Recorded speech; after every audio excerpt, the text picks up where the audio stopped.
Fair trade coffee is still a small portion of the market, but it is the most popular fair trade commodity in the world. We went to 2 coffee distributors and 1 coffee shop to talk about their coffee. Some people really do care about fair trade on some level, and some people just don't. They just want a good cup of coffee. I had the first fair trade coffee house in Philly that I opened almost 12 years ago. When I opened, I had a sign above the door and said, you know, organic, fair trade, and people would look at the sign, look in the window, and then many would just walk away. Or they'd come in, what does that mean? I just want a cup of coffee. And they had no clue.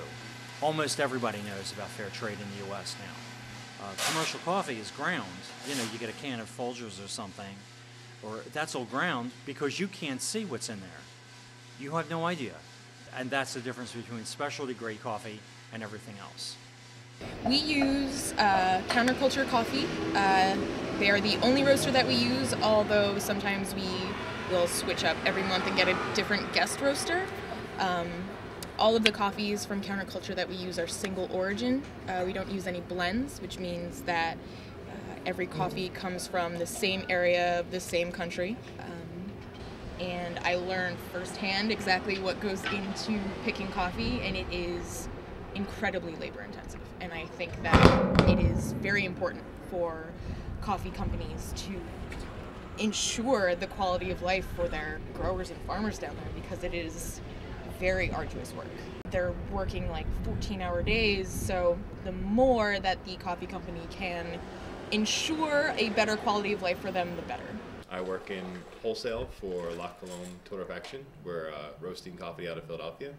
There's some markets out there by the names of Fair Trade, which has done a lot of good, but as of late, the market's swayed back to direct trade. And with direct trade, ideally your sourcing is focused on the farmer. You're able to make a much larger impact on the farmer.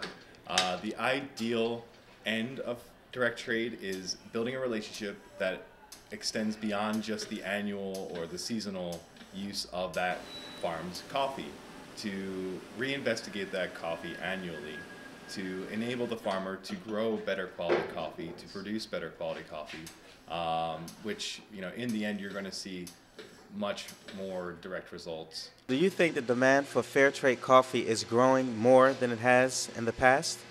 Yes. It's growing quite a bit. Obviously, everybody has a lot less disposable income. You know, some people have no income, and that has slowed down the amount of consumption a little bit of the growth. It still is going up every year.